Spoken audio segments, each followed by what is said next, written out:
Muy buenas amigos, bienvenidos a mi canal. Hoy vamos a hablar de las bases de datos. ¿Qué es una base de datos? Bueno, una base de datos es un conjunto de datos que están relacionados entre sí.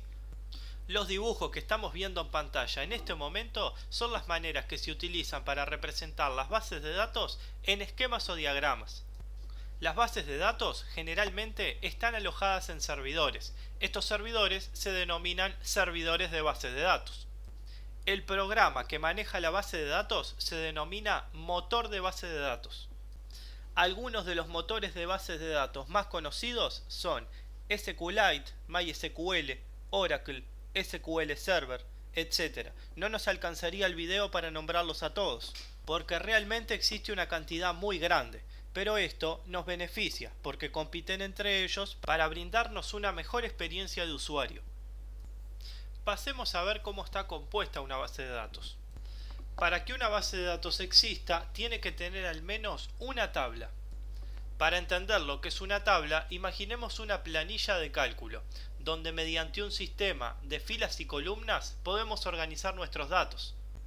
Para que los datos queden organizados, cada columna tiene que tener un nombre. De esta manera podemos referirnos a ella. En este caso, nuestra tabla tiene tres columnas. La primera columna es el ID, la segunda columna el nombre y la tercera columna el apellido. Llenemos la tabla con datos para verla con más detalle. Ahora sí, al visualizar datos dentro de nuestra tabla, se entiende un poco mejor la idea. Podemos ver cómo cada columna cumple una función. La primera columna guarda el ID, la segunda columna guarda el nombre y la tercera columna guarda el apellido de cada una de las personas que se encuentran dentro de la tabla. Es muy importante hacer énfasis en la primera columna, la columna del ID.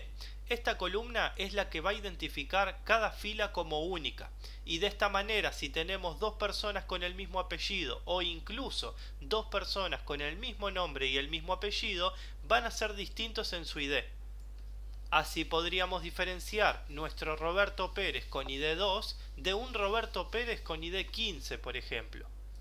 A la columna que identifica cada fila como única se le denomina clave primaria y todas las tablas deben tener por lo menos una. De esta manera, cada uno de los registros o cada una de las filas que nosotros tengamos en nuestra tabla es único. Las bases de datos pueden tener n cantidad de tablas. La base de datos que estamos usando en este ejemplo tiene una tabla sola, necesita un nombre. Vamos a llamarla personas. Y para hacer esto un poco más complejo y que cobre sentido, vamos a agregar una tabla más que se llame exámenes.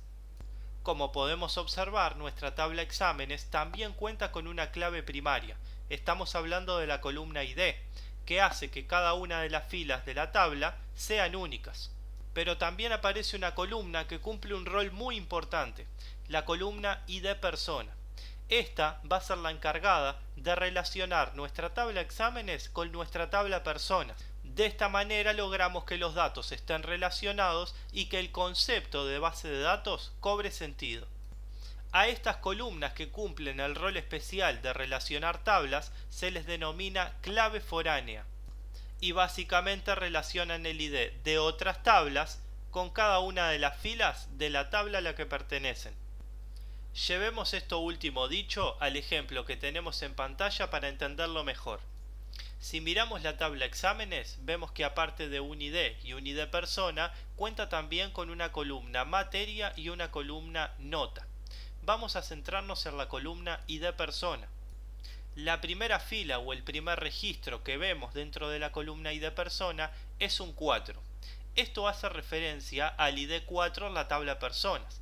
El ID 4 en la tabla personas es Walter Peralta. Eso quiere decir que Walter Peralta sacó un 10 en matemáticas. El segundo registro o la segunda fila que podemos encontrar en la columna ID persona es un 1. Ese 1 hace referencia al ID 1 en la tabla persona. El ID 1 es Carlitos Martínez. Eso quiere decir que Carlitos Martínez sacó un 6 en matemáticas. Y de esta manera, siguiendo la misma lógica con el resto de los registros, el siguiente es un 2. El 2 pertenece a Roberto Pérez en la tabla personas. Entonces quiere decir que Roberto Pérez sacó un 7 en geometría y también un 7 en matemáticas.